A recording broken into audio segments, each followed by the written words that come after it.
famille, 1000 problèmes. Findini dani nobe, atri majunobe.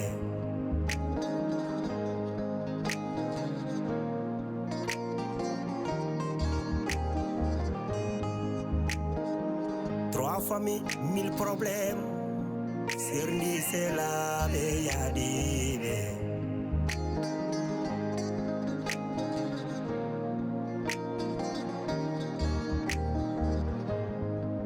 Trois familles, 1000 problèmes. Boni kodigal bonendam.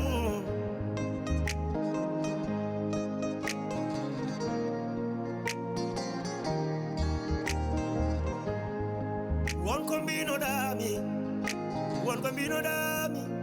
Hey hey, one combino dami. Mbida, mi naulirtake. Oh, mi seretake. Tampere gili ari, oh oh. Tampere gili hoini kam. Fasira benanjala, oh oh. On depo,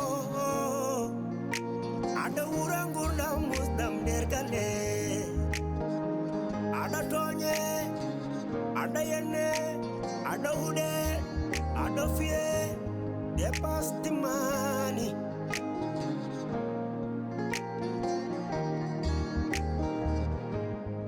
Min kam meɗen probléme am kam o ko heɓimi ko non wona hakkude me Allah Allah kam tori ɗum ko meɗe fellir jaɓi walla kam yaafuɗo mais ɗum ko probléme hakkude neɗɗo e neɗɗo ayi neɗɗo noon bone garɗo mum fof hakkude mo neɗɗo e neɗɗo te ɓe miñiɓam ɓe mbaɗi hay kamɓe vraiment mi haalanni tan mais won koɓe mbaɗi hen mbaɗi hen effort uji ay min probléme am o ay gil kamɓe o imam nattumi ya jama mi dañani jam wallahi Allah artir hen Sofia min noddinat mayɗo fof mi ɓuftuma eyyi duwo mbeɗa yaa genare mbeɗa yaa mbaɗɗa Sel. ha sel Aliou Afin. alhamdulillah Les gars. mawɗi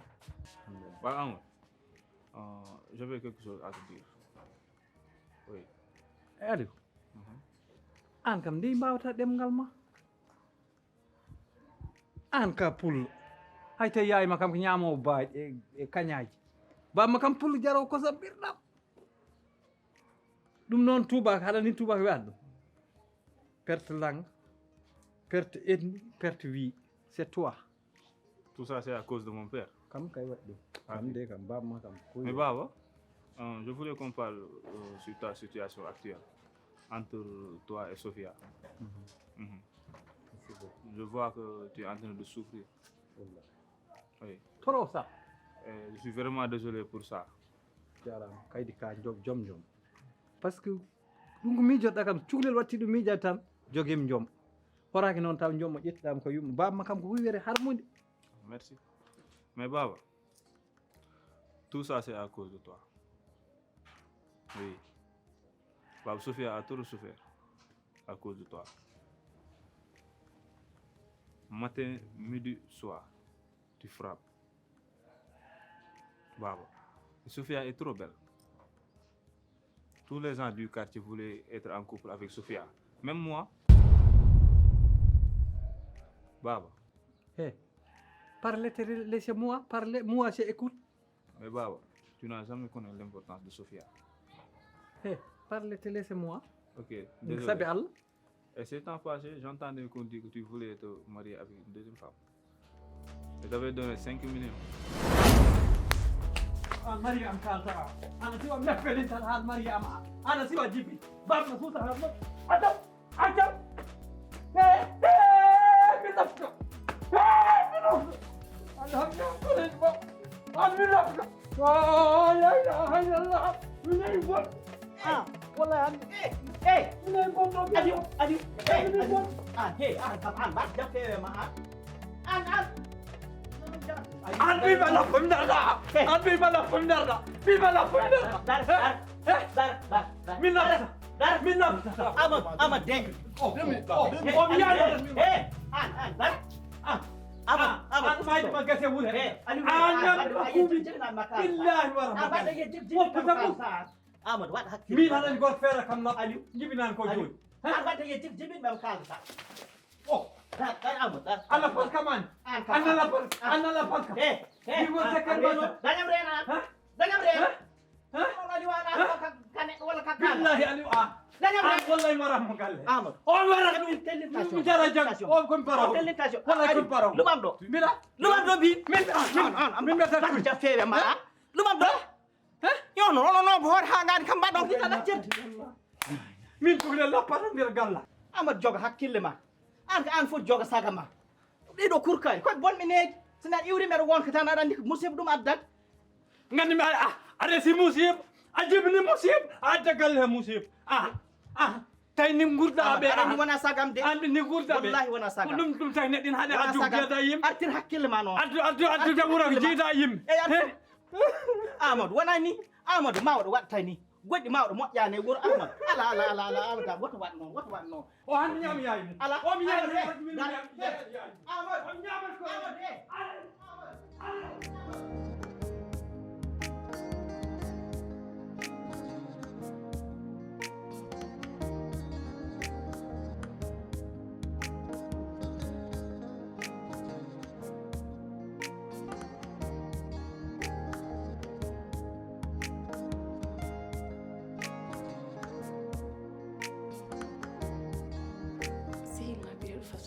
Lomoɗo kalis Amadou on kam to woni aduna he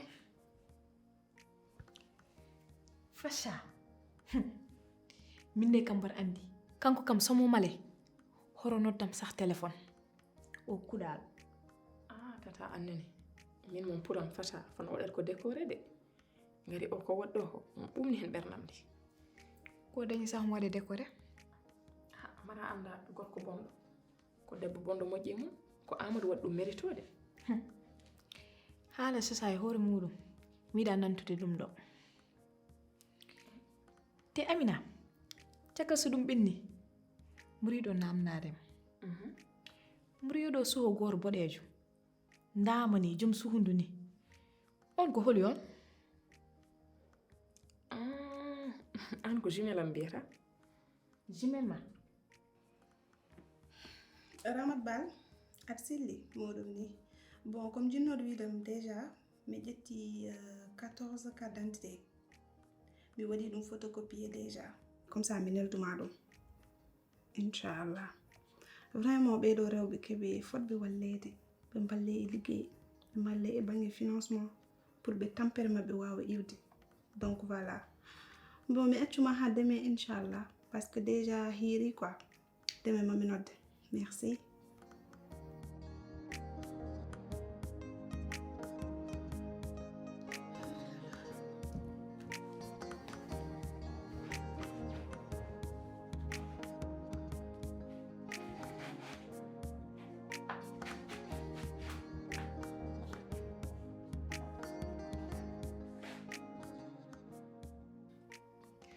ana heftinani on tata o kay mi heftinani ɗum heftinani mo mbiɗa o ko holi on ko jumel am won ɗon jumel ma jumel am Dieynaba de won ɗo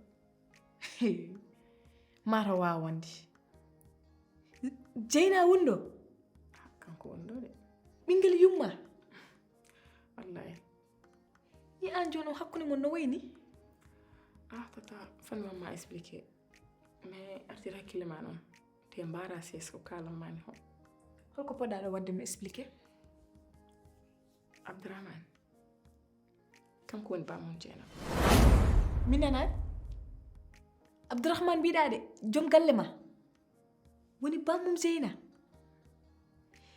ɗum holno wonirta ɗum tagi mbimi yafat mi wamma expliqué par ce que aɗa andi a andano yaari a tinani oto yaw wadde mi jugé a anda ko kewi mami waɗa expliqué fof paama expliqué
woni lelo sal he jangol ngarmi lelaade ɗo tan memani no umu yaltu sundu hoppami lelo ɗo ok ko hande gatta lelɗa caggalam hol mbiyanɗa hambeɗe luuɓi ɗo min mo ballinanɗa nder douche o an ko hande jiɗɗa lela caggalam Sofia fat sese joni ko jemma min yi ɓamnane galle meɗa ɓe hes hande jinmi an ko moƴƴere gandirɗa cuura kam fami goppa kam mi leloɗa fajiri mi yaha salto ɓayre yiɗa yo yimɓe jimeɗ galleji min mi waɗata seesa an ko hedde ma ko min seesa monta waddu ɗum e ma ay min noon hokkuma chance comme debbo moƴƴo ay so wonno wone rewɓe ƴewmi fiima hami jooɗo e dow ma ɗum aɗa andi ɗum très bien mi wawa haala jimi ko jalta sundu Sofia wallam sabili mi wallani yaltu sundu Sofia he yaltu sundu Sofia a ƴeew an woni giɗilam an woni bandam an woni nder ɓerdam an woni nder won kam Sofia ƴeew aduna Sofia yaltu sundu kala ko dañƴa hen an rokki hoore ma yaltu sundu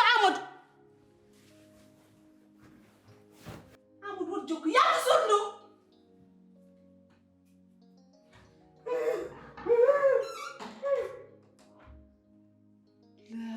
min waɗi min yejjit uddu damal ngal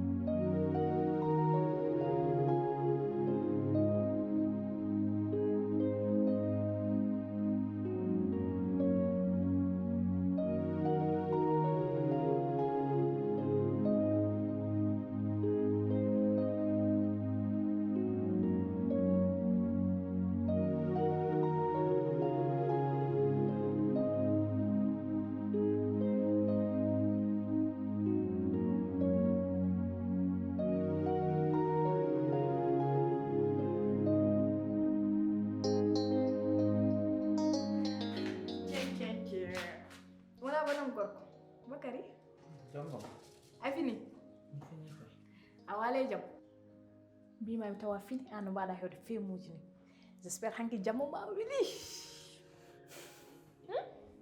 guiri maɗe no gojji de Bakary o jamma ma hanki weli ko tagi welani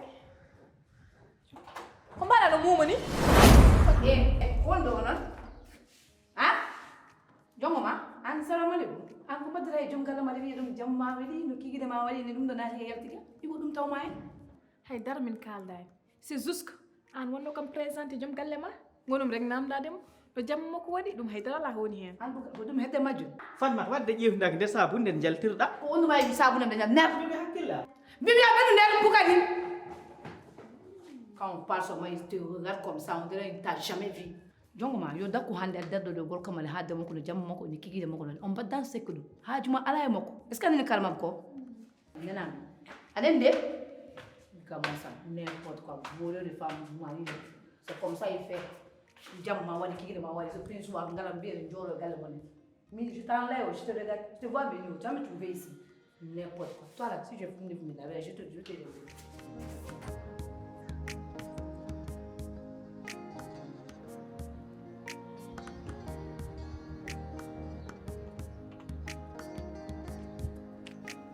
Dieynaba ça va aɗa selli mbiɗa e tampere machallah jam tan hay garnoɗo ga hen ayi hande komi garɗo ɗo hen mi yettima no fewi machallah min kay min ɓuuri weltade bisimilla aɗa jooɗo ew kattani no woodi kettare fewnanam ça va alhamdulillah machallah tan oɗon ko jiɗɗa taɗan mahodi ok ƴewnon ɗon ko wirtan pewdanama ok kon d'accord ƴewan pewdiranma mais so tawi mi bonnantami liggey ma mbiɗa sohluma seeɗa mbarko jam ko jam kay wonni wi ok d'accord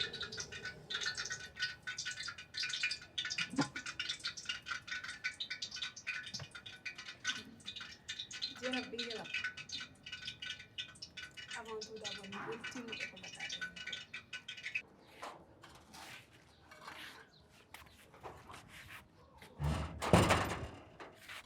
ƴeew Amadou a dawi kadi eyi mbeɗen dawa de to faala to Dieynaba faami gargotto eyi ani kalnatma tinnoɗa liggey so Allah jaɓi par ce que liggey woni fof te aduna o hannde ala tan bawɗo fawde dépasse mum e gorko mum mi yi noon ko mbaɗɗa ko e galle welani te mami hen dar koyɗe moƴƴore jangde ɓiima e gargoto jaggena tiiɗo ɗum tan desdat mami inchallah a jarama mi weltima Amadou hande a ñantima de koni watte machallah hande a ñantima duttoɗa yimɓeɓe koni ni ko ɗum moƴƴi noon ay ko mbaɗɗa ni ko ni moƴƴi wallahi hande mi weltima machallah kono jeew ñandim ko fanki jamma o welani ko tagi min dal wo min ya suudu Sofia gar mi lelima e leese cuddim tan Sofia mbimami tawioma ɗani no ayde guiddine billahi cikkanmi Sofia ñamat kam han kam hono mbaɗɗa ha naɗa e suude to Sofia tinanima kam aɗa andi mbeɗa heewi affaire uji an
kono Sofia tintinde la ilaha illallah mais wonko jinnomi haalandema Dieynaba hande sinno ko sagam duttidɗa e jangde ma nde wonno hande aɗa andi aduna o kala ko jangde firtanani neɗɗo ala ko dañata te an tu as beaucoup d'avenir devant toi ka cukalel toksel kadi aɗa weeli hakkille e bangde jangde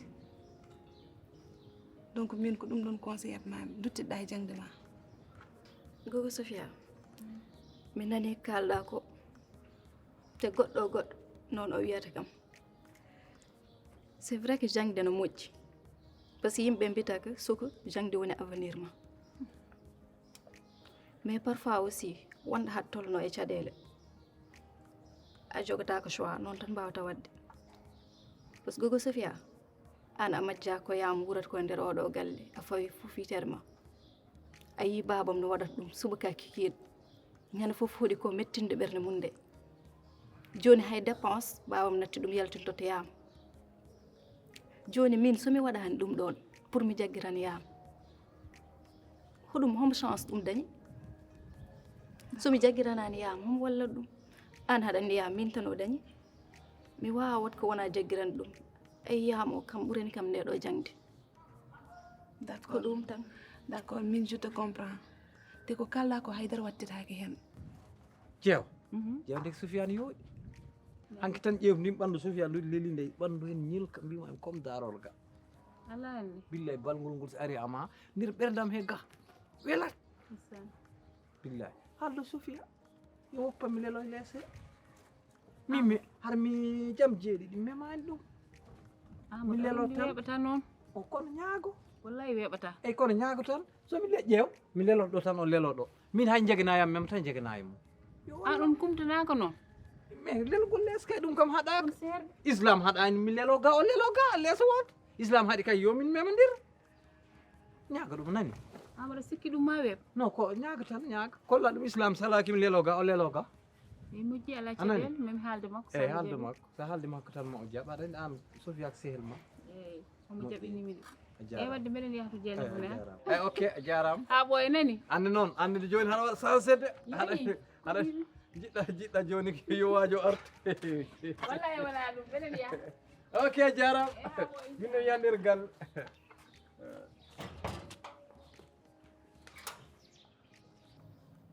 min welima ma ka cukalel kewgel hakkille mais je te dis une chose probléme aji ɗi kalta ɗo ɗi min hay goto mon majjani ko gurmi e gallo an aɗa andi goɗɗo ne andi kala façon caɗele mi wuuri ɗum oɗo galle mbeɗa andi ala guurowo caɗele ha hefto kam min kono noon je te dis il faut faire face à tes problèmes ça te rendra forte woto dog caɗele ma huccide majji kaɓonɗaɗe mbeɗa andi ka juglel kewgel hakkille donc voilà bas go Sofia a haali ɗum hay e nder haala ma woto mi dog caɗele ɗe yomi huccita hen ko ɗum gonmi wadde instant oɗo mais noon ko kalɗa ko aussi banggue goto ko noon jangde banggue goto ko ɗum gotum mais min nene yam woni fofam eyyo ko oɗo cohlunoyo holo yumma cohlunoyo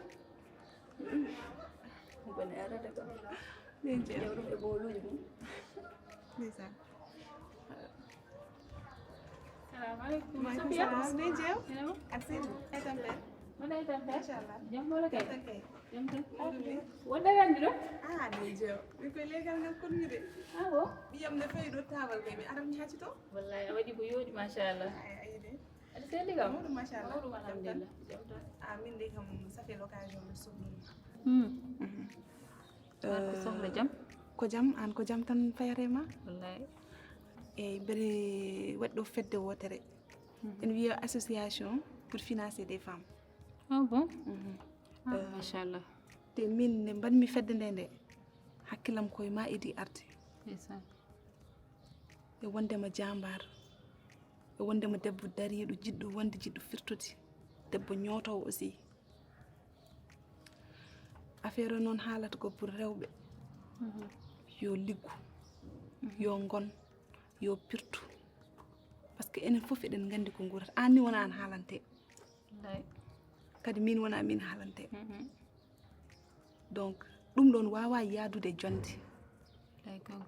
rewɓe ɓe ko guuri ko wawa yaadude jonde donc ɗum ɗon wonno koyeɗam so tawi carte d'identité ma nen ɗo hen a rokki kam accord ma totta kam ɗum demi inchallah wonmo pour mi tottude ɗum Ah mashallah Sofia. Darde mon deɗen waɗi fayida machallah. Sabu ko rewɓe ɗum tan mbawi wadde. Daro darno koyɗe leydi liggo. Mi weltima hen no fewi noon. Yo Allah yarin ɗum yeeso. amin Kono carte d'identité mi galle goppumi ɗum. ah So mi hoti mami totte inchallah. mais nen jewor wattu ɗum nder saɗa yalta jogor carte d'identité ma joni aduna o sirani Wallahi gonga. Sofia. donc voilà ala probléme donc sen koori galle totta kam ɗum inchallah An kam Sofia. Financement o kam mba rembourse o musata. ɗon kam yo hakkille ma dey ɗon ardiɓe men ɓe 90% kamɓe jogani meɗen e financement o Ah machallah. keɓe dariɓe darde lang pour yidde wallude rewɓe kamɓe ni dokki kam oɗo motivation donc yo hakkille ma deyɗi hen ala hay probléme goto Na caɗele sallah jaɓi inchallah. Min mallodir hen no fewi. inchallah en tout cas go Sofia machallah min waɗama encouragé tan par ce que ka debbo jambar mbiɗa andi kam somi ƴeewi e ma mon ɓuuri wonko mbiɗa ko yo Allah yanir yeeso amin Amin ya amin rabbi, amin amin. merci beaucoup mbeɗen mi yaha comme ça en attendant ar fewran kam comme halno Wajoɗade ha boy tan yewten andi. ani jo mbiɗa yiɗi joɗani mais ha ɓoy seeɗa aran ɗum inchallah ok merci Dieynaba Ha boy wadde leydi. Sofia debbo ɓuura ɗum ƴeew tan Sofia ɗo ɗo rewi fof ƴeew hande ko waɗi ko Wallahi ndeysaan. vraiment elle est brave machallah yo Allah wallu ɗum tan mi ernan ɗum yeeso te annen ko haalama ko gonga si haɗa yalta yaltude e carte d'identité ma Mi ɓuurum o yejjitene sirani moƴƴi Dieynaba. Mi namnoma gueɗel gotel. An so bama humanino Sofia. Ma moƴƴani de. yayi Na? aɗen nana kalta ko No fewi? babam humana Sofia an hon dañɗa ngon miijo Sono mbiɗa jogui miijom yongo tan. pourtant c'est une bonne idée mi anda hon miijorɗa ɗum déjà babam hay so resino goɗɗo wona Sofia adde nder galle o min toute façon ko woni ko nder galle yo yaltu tan ɗum tan mi anda ƴiɗɗo o idée meke idée moƴƴo woni ɗo moƴƴi fof mi lawƴetaake ɗum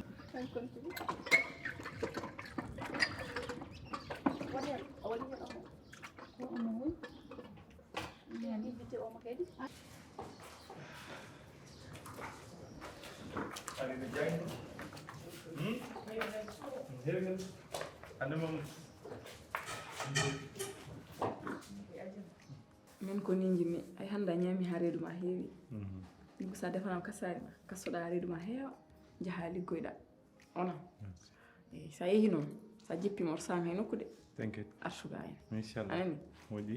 Merci. ok Bonne journée. bye bonne journée Jarama.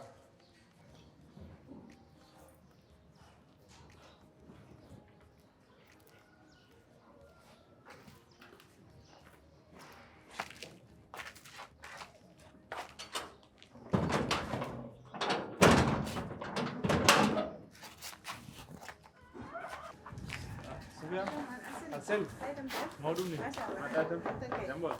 Ça va bien. Eyyi goni koye dawde ni. Ça va? ƴeew nda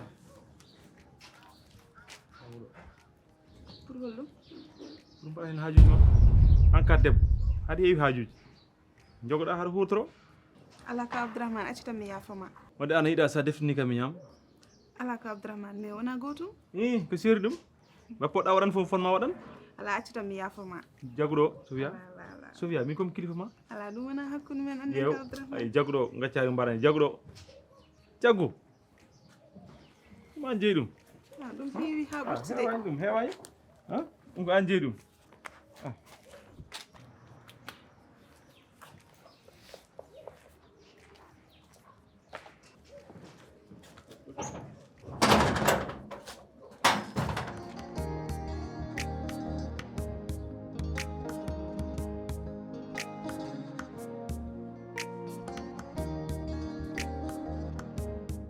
aha ko ñukkoɗɗa ande ka ñukkoto ande nde ka say kuɗaɗo jas ande ko jikkuma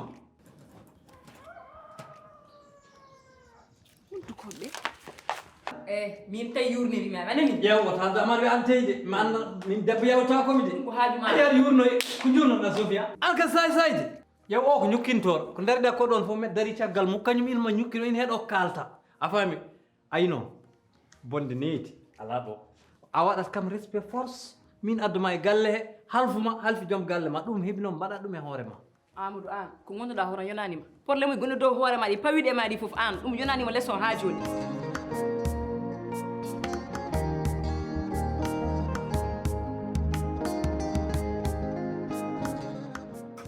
aha onon ko kalnomi ko fof mbiɗon ko rawan dow haali an Dieynaba mi heranima jeeygo joni dal ko haala yumma ɓuuri anan dow haalam kono a ƴeew ma taw tam galle ma ando an kam min halfuma 3 familles 1000 problèmes findiniɗaninoɓe artiri majjunoɓe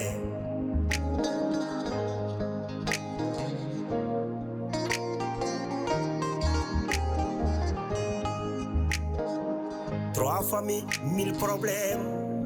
Serni c'est la yadibe.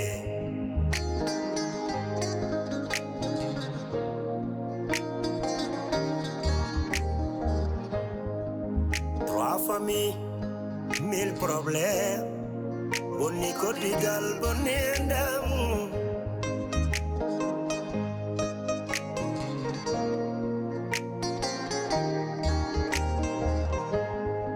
Wonko mbinoɗami wonko mbinoɗami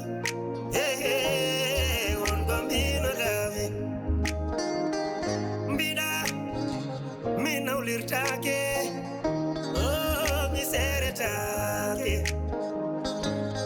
tampere gilli ari tampere gilli hoyni kam fasiraɓe nan jala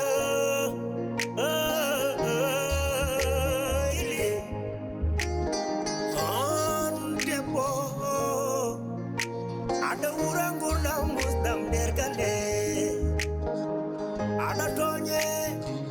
Ada yene, ada ude, ada fie, dépasse di ma